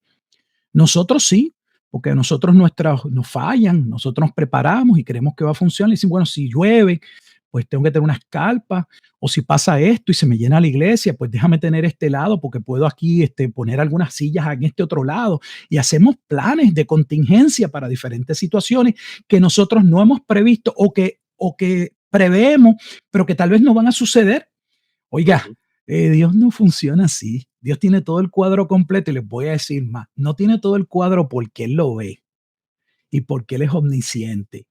Él tiene el cuadro porque Él lo estableció. Ujú.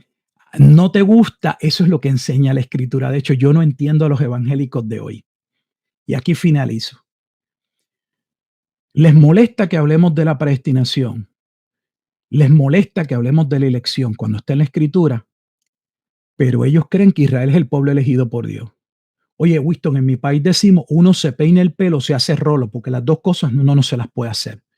Si yo no puedo creer en la doctrina de la elección, porque si Dios tuviera misericordia de una persona y no la tiene de la otra, o sea, Dios no es equitativo en darle a todos de la misma manera o en tener la misma apertura o la misma medida para todos, porque eso sería un acto de injusticia. Oiga, eh, todo el Antiguo Testamento sería un acto de injusticia, porque Ujú. es el favor de Dios sobre un pueblo para ponerle un ejemplo, mientras saca ese pueblo de Egipto y destruye a Faraón y a los que con él iban, luego los va a entrar a una tierra prometida, que él dice, hay 7 naciones más poderosas que ustedes, y ustedes tienen que arrasarlos y destruirlos. Entonces, ¿de qué estamos hablando? O sea, yo no sé si estos pastores, si estos individuos que se pasan hablando y boconeando en las redes sociales, leen la escritura. Porque en la escritura no hay tal cosa como que Dios tenga que actuar de la misma manera con todos, no lo hace. Y le voy a poner un ejemplo para cerrar con broche de oro.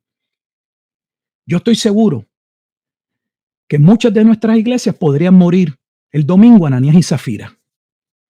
Hombres y mujeres que le mienten a Dios y que podrían morir, como sucedió en el Nuevo Testamento en el libro de... ¿Por qué no sucede hoy? ¿O por qué no sucede de una manera que nosotros lo podamos contar?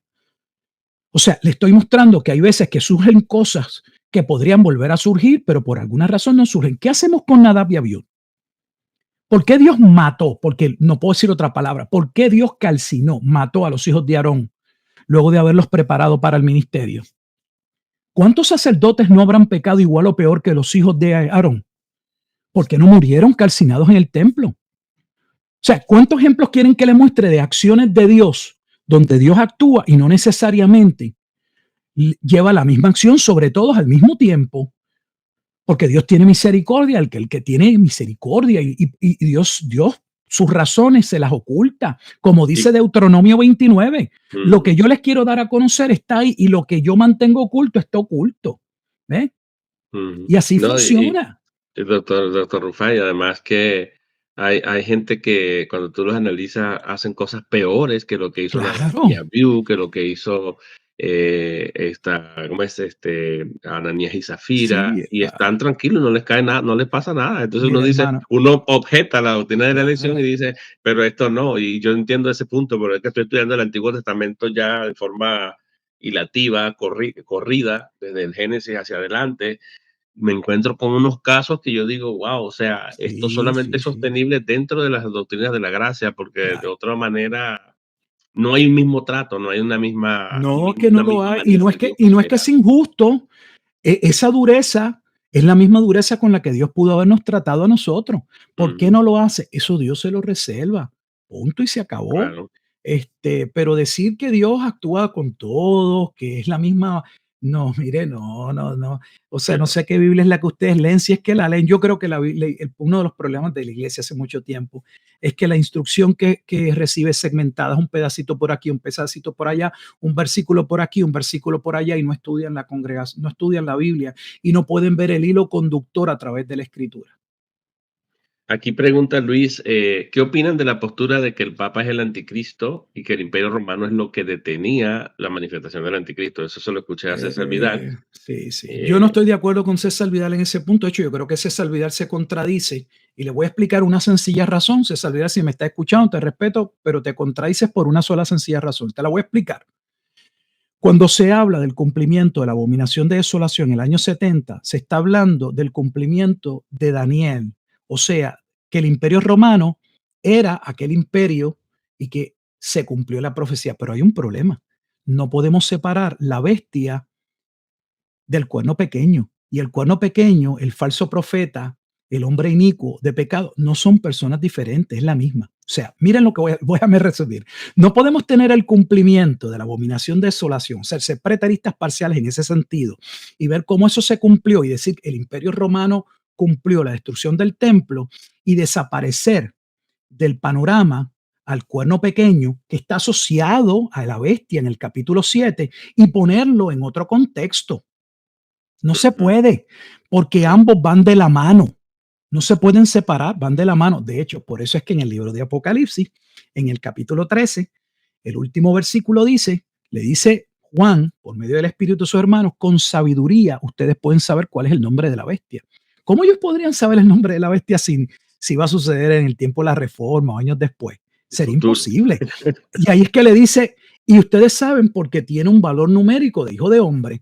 De ahí sale el famoso 666, que realmente son 3 letras griegas que su valor es 666, se suman y el 666. De hecho, Yo sé que el tiempo se nos fue, pero si alguien dice, sí, pero en algunas versiones es 616, no, no es que son 616, 666. Es que dependiendo si se parte del latín para buscar el nombre o de la versión griega, en latín hay una letra que al transcribir la palabra no es necesaria, y ese valor de esa letra que no es necesaria para Nerón César, su valor es 50. Al restarle 50 queda 616. O sea que lo que significa simple y sencillamente es que dependiendo de qué manuscrito se está utilizando, si es el griego, en la transliteración saldría el valor numérico 666, pero si se usa la Vulgata o se usa el latín, da 616. Se está hablando de la misma persona. No solamente eso, sino que en Apocalipsis capítulo 17 dice que hay 5 reyes que han caído y que el que ahora o sea, el que está es ese del que se estaba hablando, y ese no es otro que Nerón. O sea, Nerón cae. Miren, hasta los judíos lo reconocen. Si no lo han hecho, estoy seguro que no lo han hecho por la mayoría. Si ustedes van a la enciclopedia judaica, se sorprenderán que la enciclopedia judaica tiene el tópico del anticristo. ¿Y saben a quién ellos reconocen que en la literatura y en su tiempo realmente fue el anticristo? De hecho, no aparece nada de Domiciano. Yo lo he dicho públicamente, Ujú. no se puede probar. Lo he dicho públicamente, no he recibido nada, todavía estoy abierto, pruébenmelo. No me digan que hay un libro que habla de que hubo una gran persecución bajo Domiciano. No, muéstrenme evidencia. No hay evidencia de una gran persecución en el año 90. La gran persecución se dio mucho antes. Y ellos mismos registran que la bestia de la que se hablaba, que los cristianos creían, era Nerón, aún dentro de la propia enciclopedia judaica. Ujú. Entonces, estamos hablando de que se puede confirmar, que se puede ver. No es posible, mi punto era, y me tardé muchísimo, mi punto es, no puedo yo colocar el cumplimiento de esa cuarta bestia, que sería el Apocalipsis capítulo 13, que está narrando la misma cuarta bestia de Daniel capítulo 7, y poner solo el imperio romano, pero no poner la cabeza del imperio que conduce todo el principio hacia la guerra. Y esa cabeza del imperio que va a llevar la revolución, aunque va a morir antes, muere en el 68, es Nerón. Nerón es el que da paso, oficializa, él es quien manda a buscar a Vespasiano, que luego va a ser el emperador, es Nerón. Nerón es quien lo hace. De hecho, Nerón está vivo en el tiempo de Segunda Tesalonicenses capítulo 2 del Inicuo, y de hecho en el contexto y en la datación de Tesalonicense estamos bajo el emperador Claudio, y Claudio es quien va a criar a Nerón. Por eso Pablo dice que hay algo que lo detiene, porque realmente en el contexto el que va está. ¿Cómo lo va a detener si no existe? ¿Usted detiene algo que no existe? Porque yo creo que si yo digo que estoy deteniendo un carro, porque hay un carro que lo estoy deteniendo. Claro. Entonces, está detenido desde el primer siglo. Si está detenido, está presente. Si hay algo que lo detiene, está presente. Bueno, pero no, hermano, ya son las Sí, 5 y pero treinta y hay un uno. punto aquí, hay un punto aquí que quizás la segunda parte de la pregunta, hay algo Sí, de razón, porque la patrística, y aquí es algo que yo no entiendo. Fíjense, los dispensacionalistas han huido de la patrística porque nos citan a Papías, nos citan a Ireneo de León, que eran premilenaristas y otros más, pero ellos mismos, esos mismos padres premileniales, ellos mismos dicen que eso que detenía la manifestación del anticristo era el Imperio Romano. Ellos mismos dicen eso, pero para los dispensacionalistas actuales dicen que no es el Imperio Romano, sino que es el Espíritu Santo o que es la Iglesia. O sea, convirtieron al Imperio Romano en la Iglesia. Entonces, no son consistentes porque dicen, estos eran sí, sí, sí, premileniales sí, y sí, sí, sí, ciertamente sí, hay sí. vestigios de premilenialismo en ellos, pero tenían una escatología completamente distinta al dispensacionalismo desarrollado tardíamente. Oye, Winston, hay algo que no lo digo para seguir, sé que te tienes que ir, pero con relación a esto, aún en la reforma protestante tenemos reformadores que claramente de muchos de ellos es que sale el Dispensacionalismo. catalogar al Papa y a la Iglesia, ¿verdad? Dentro de este escenario, pero hay algo que me llama la atención. Yo no he hecho un estudio profundo, realmente no lo he hecho y no lo puedo decir. Tal vez alguien luego lo pueda hacer, yo lo puedo hacer, pero es que algunos de ellos eran preteristas parciales, y no me parece que estuvieran realmente hablando de un anticristo como cumplimiento, sino que es probable que estuviesen hablando simple y sencillamente en el sentido de que la iglesia no podemos quitar que la iglesia a través de la historia siempre ha tenido en un sentido anticristos, como Juan lo establece en Ujú. primera de Juan. ¿Por qué? Porque, por ejemplo, cuando uno mira la forma y la interpretación de un Juan Calvino creía que la profecía de las 70 semanas se había cumplido. Mm. Entonces, ¿cómo, el punto es, ¿cómo yo puedo decir que la profecía de las 70 semanas se cumplió con relación a la abominación desoladora, que está la cuarta bestia y está el caudillo que desata la furia o que se usa ese pueblo pagano contra el pueblo de Dios, y luego brincar y decir que todavía está en un futuro? ¿Lo están usando en ese contexto realmente? ¿O somos nosotros que hemos tomado algunas porciones que podrían dar paso a que ellos están hablando de un futuro, y no es que estén hablando de ello hacia un futuro, porque ya ellos lo ven cumplido en la escritura, como Lutero? Lutero escribió en el 1543, quitó a Calvino, pongo a Lutero, en el 1543, bajo el libro titulado Los judíos y las mentiras, hay tres profecías, hay más, pero tres profecías que Lutero usa para probarle a los judíos que Cristo es el Mesías y que ellos están perdidos. La primera es Génesis 49, Ageo capítulo 2, porque hablaba de la gloria de Cristo que tendría que venir antes de la destrucción del segundo templo. O sea, les dice, esa gloria tuvo que haber venido, ya no está el templo, que es que Dios falló, no, esa gloria es Cristo. Y la profecía más importante que Lutero reconoce es la profecía de las 70 semanas. Lutero dice en el capítulo 8 que en su tiempo, 1543, había un consenso de que la profecía se había cumplido. ¿Cómo Lutero puede decir en el siglo XVI que la profecía de las 70 semanas se cumplió y que hay un consenso académico? Lutero no está diciendo que esa es solo su posición. Dice, en dos cosas estamos totalmente de acuerdo. La profecía duraba, o sea, tenía un tiempo delimitado hasta la aparición del Mesías de 490 años, y segundo, se cumplió bajo el Imperio Romano, porque lo menciona. Entonces, luego hacen otras aseveraciones sobre la Iglesia Católica, y mi pregunta es si realmente esas aseveraciones son basadas en que hubo un cambio en su escatología, o simple y sencillamente lo que están viendo es que en su tiempo, como han surgido anticristos o personas oponentes al cristianismo, podían ver el sistema en su tiempo de la Iglesia y el Papa como un sistema antagónico, pero no como que fueran el cumplimiento de algo que ellos ya habían severado, había tenido cumplimiento. No sé si me explico.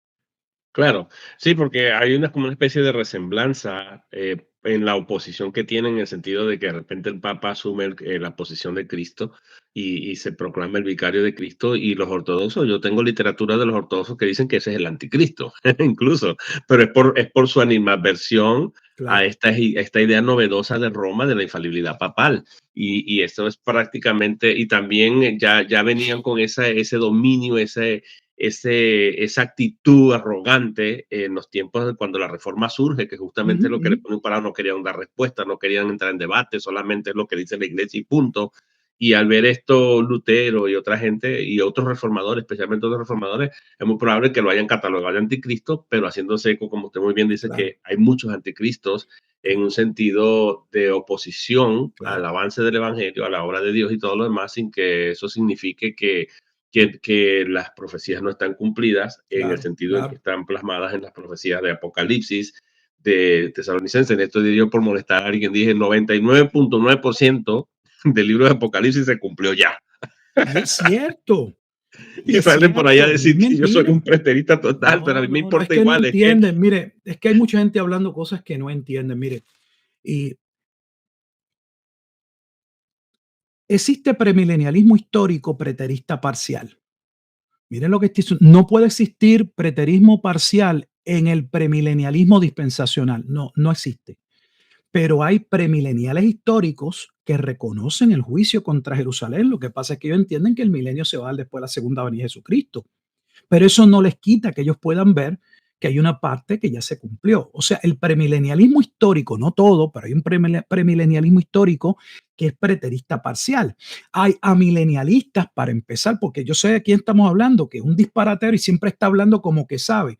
Y habla, y personas que sabemos, como en mi caso, este es un área de dominio, yo sé que él no sabe lo que está hablando. Para empezar, no todos los amileniales son preteristas parciales. De hecho, los amilenialistas no eran preteristas parciales. Es que ahora ha ido resurgiendo o mostrándose una parte del milenialismo que cree que hay una parte que se cumplió. O sea, hay milenialistas preteristas parciales y hay milenialistas que no son preteristas parciales. De Como hay hecho, hay posmilenialistas, milenaristas que claro. creen que Dios todavía tiene un plan con Por Israel. Hay eso, futuristas. como pasa en el posmilenialismo, hay posmilenialistas que son preteristas parciales, Ujú, como Kenneth Gentry Jr., entre otros, ujú, y hay posmilenialistas que todavía ven a Israel dentro del, se va a cumplir, o sea, promesa. tienen, es más, hay preteristas parciales que, a posmilenialistas, preteristas parciales, que todavía ven que Israel, aún con su preterismo parcial, tiene parte dentro de esa obra increciendo del reino hacia la segunda venida de Jesucristo, que serán llamados a salvación. Entonces, decir que la milenial es el preterista parcial, el que trata de poner que toda la profecía se ha cumplido, mire, con todo respeto, estudie primero. Vamos a abrir nuestra boca, pero después de haber hecho el ejercicio de no hay que dar la impresión de que uno lo sabe todo, para entonces sacar ideas descabelladas y estar desinformando a la gente. O sea, eso no, eso está mal. Y luego con la arrogancia que habla como si supiera lo que está hablando. No, Sí, no, no, no es correcto. La realidad es que se puede decir que hay una gran parte de la profecía que se cumplió. ¿Por qué?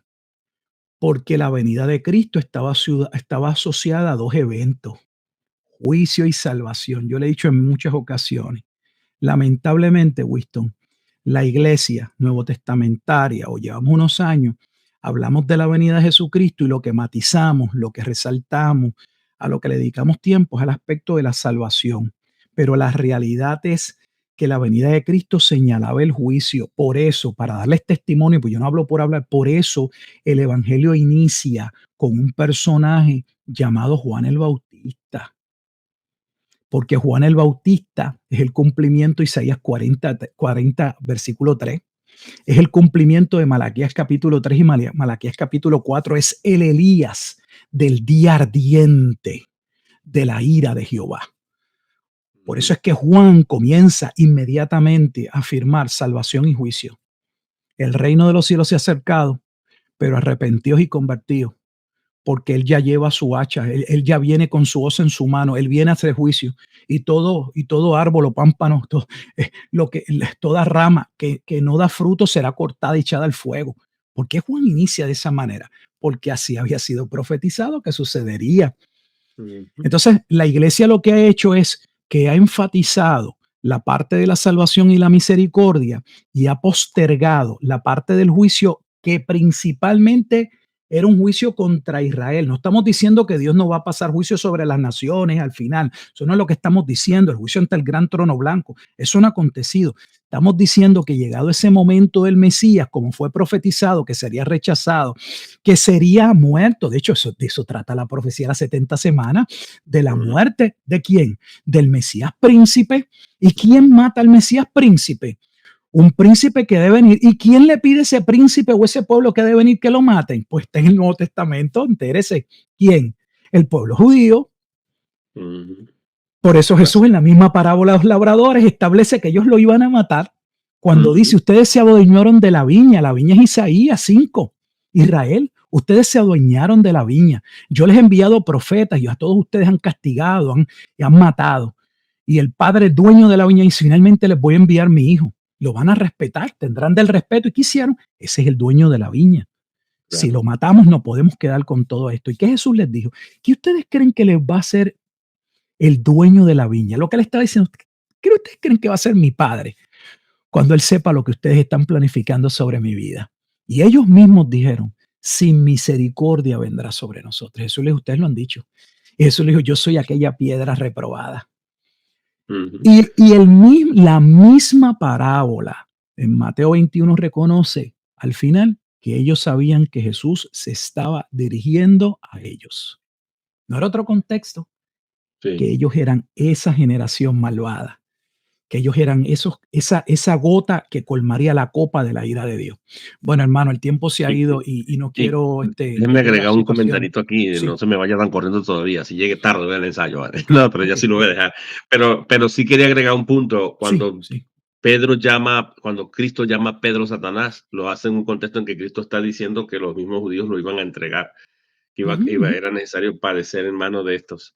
de esta gente Claro. o sea, Cristo tenía una conciencia bien clara de que los judíos mismos de su tiempo lo iban a matar y todo esto. Pero un día lo vamos a invitar para dilucidar una duda que surge acá, porque hay una Ok. objeción que se levanta, ya hoy no tendremos tiempo, que dice que eso es un invento de que el anticristo era Nerón, porque la profecía dice que sería matado con la boca de Cristo y que Cristo no ha venido todavía, pero no conocen Ay, la venida en hermano. sentido de juicio judicial y ese tipo de cosas. Y yo creo, no sé si quiere hacer un comentario al respecto ahí, quiere lidiar con Mire, eso eso es o cuestión prefiere de venir cómo en otro momento interpretamos para hablar cada de eso. pasaje. Lo podemos hacer luego, pero es que, mire, casi siempre que uno oye estas objeciones, parten de alguien que no estudia la escritura, porque si conocieran la escritura, supieran que los pasajes no se trata de juzgar a la milenial o al postmilenial, de querer colocar las cosas de manera simbólica o hablar en metáforas, es que la Biblia lo hace, punto.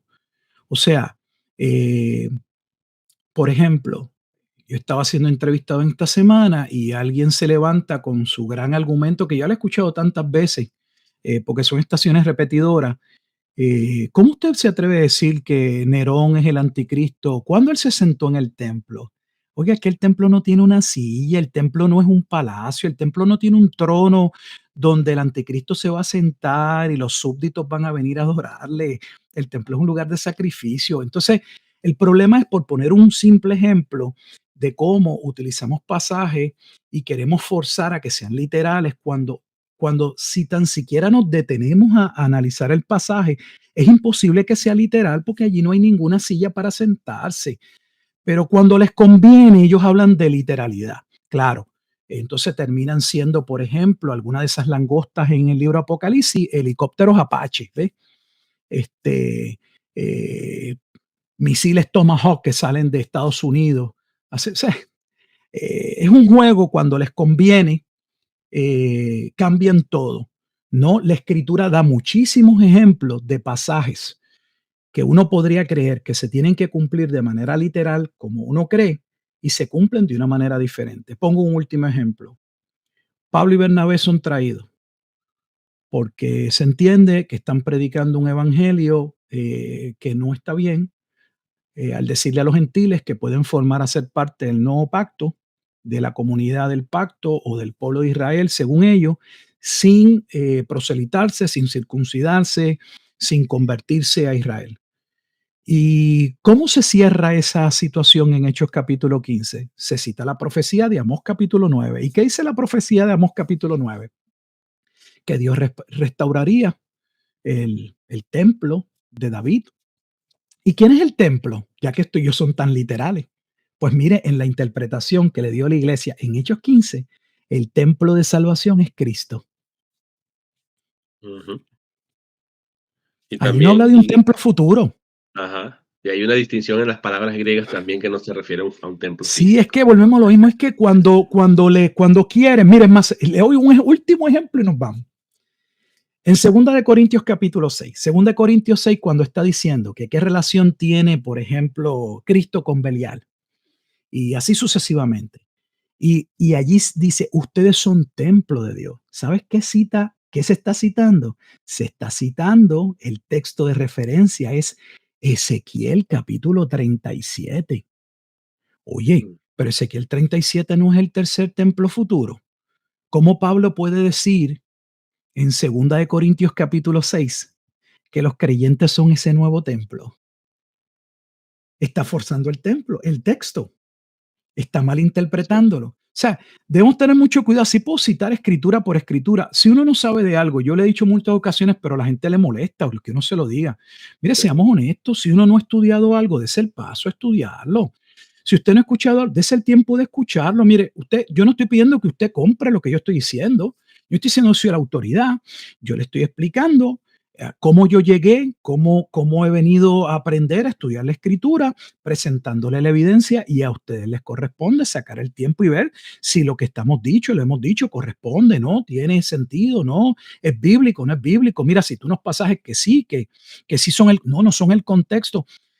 Lo que debemos darnos el tiempo y luego llegar a nuestras conclusiones, pero no es razonable, no está bien que sin habernos dado el tiempo de estudiar algo, simple y sencillamente seamos conclusivos, no demos nuestro brazo a torcer, porque es así, porque es así, porque es así, porque yo no puedo estar equivocado, mi denominación no se equivoca y claro, ya está, yo no puedo estar equivocado. No, hermano, yo he estado equivocado. Mi Ujú. iglesia sabe que yo le he dicho que yo estoy equivocado y no tengo problema en reconocerlo. Yo cada vez que doy, ayer di el estudio el jueves en los Salmos 86 y 87, que hoy salió el video, y yo todo el tiempo le estoy hablando de lo que voy aprendiendo. Yo digo, 30 años en el ministerio, yo sigo aprendiendo y soy un discípulo. O sea, yo soy un discípulo. No, ellos no es que ellos son discípulos, yo soy un discípulo y yo voy aprendiendo. Y hay cosas que yo quisiera, yo estoy seguro como tú, que uno quiere tener un cuadro completo y, y, y atinar en todo. Mire, hay cosas que realmente todavía no las hemos podido estudiar con profundidad. Eso no Ujú. significa que no podamos tener una idea o una creencia sobre ella. Lo que estoy diciendo es que si esa no es un área en la que nos hemos dado tiempo, deberíamos, ¿verdad? Estar no apresurarnos en decir no tiene que ser de esa manera porque no hemos hecho el debido ejercicio. Después de hacerlo, podríamos todavía estar equivocados, pero al menos probamos que le dedicamos un tiempo para estudiarlo y que no estamos disparando por disparar y por presumir que sabemos. Seamos maduros en la fe, y cuidado, y mucho más cuando nos presentamos como autoridad frente a los demás. Y, y si nosotros de antemano sabemos que hay otros que no van a estudiar y simple y sencillamente por el sistema emocional, porque se le paran los pelos, van a creer las cosas, debemos tener todavía mucho más cuidado de lo que afirmamos. Porque como podríamos contribuir a la iglesia para la edificación y para el bien, podríamos estar diciendo algo que se perpetúe, que se dé como una verdad cuando no lo es. Yo lo Así he es. hecho. Yo no estoy acusando a nadie. Yo lo he hecho. No lo he hecho con mala intención. O sea, yo me puedo ver años atrás muy apasionado, predicando, creyendo que estaba diciendo cosas correctas, que hoy no digo todo, que hoy tengo que decir que era incorrecto, Claro. lamentablemente. Y no le echo la culpa a nadie. Era mi culpa, pero sí puedo reconocer, y lo he dicho público y lo puedo decir público, que en gran parte de esas áreas que dije cosas que no estaban bien, fueron precisamente áreas que yo nunca estudié realmente. Era lo que Amén. se creía, fue lo que yo recibí, fueron mi libro en el seminario, lo que fuese, eran ampliamente aceptadas y al ser ampliamente aceptado eso le da alguna base a uno de credibilidad, bla, bla, bla, bla, bla, you name it, ponga usted lo que tú quiera. Ujú. Pues entonces la culpa es mía porque yo no hice el debido proceso de estudio, de darme el tiempo, de orar y pedirle a Dios que me ayudara a entender un pasaje. Que si yo estoy en Mateo 24 y me dice que yo necesito entender Daniel para entender Mateo 24, ¿por qué no me regreso al Antiguo Testamento primero a tratar de leer los 12 capítulos de Daniel y pasar algún tiempo de lectura y de estudio para entender el libro de Daniel antes de entender Mateo 24? Pero no, porque usted lo ve todos los días en nuestras iglesias, el ejercicio de se puede leer un versículo, el pastor no pasa ningún tiempo explicando el contexto y simple y sencillamente él brinca a la explicación. En algunos casos no hay ni explicación, da la aplicación. Bueno, doctor Rufat, ¿dónde la gente puede contactarlo? Porque sabemos que usted tiene canal, hace estudios allí, Si predica por yo no ahí, me hace dedico a live por hacer ahí. estudios y Ujú. agradezco a las personas, siempre quiero decirlo con toda, yo tengo nuestra congregación y yo me suscribo a nuestra congregación y soy responsable de las ovejas que están en nuestra congregación.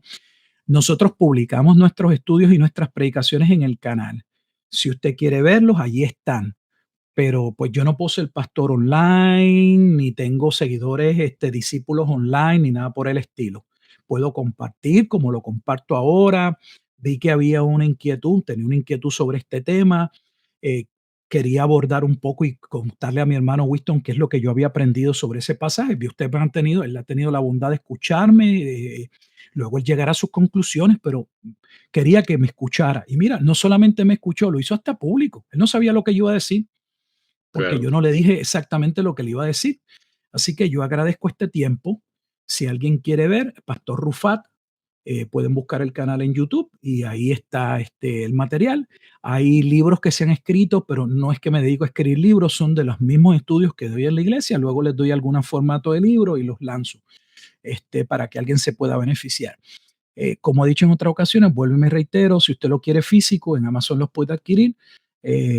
Si por alguna razón, que pasa mucho, me escriben hermanos de Suramérica, Centroamérica, mire el cambio de la moneda, acá no llega Amazon, lo que sea. Mire, yo no le voy a negar la lectura. Usted me envía un email y yo le aseguro que son cientos, si no ya yo no sé, más, que han recibido los libros sin ningún costo. Yo se los envío. Escriban Pastor, mi apellido es Rufat, Pastor Rufat, Hotmail, arroba Hotmail, y Pastor, me gustaría leer el libro de las 70 semanas, o me gustaría leer su comentario de Mateo 24 y 25.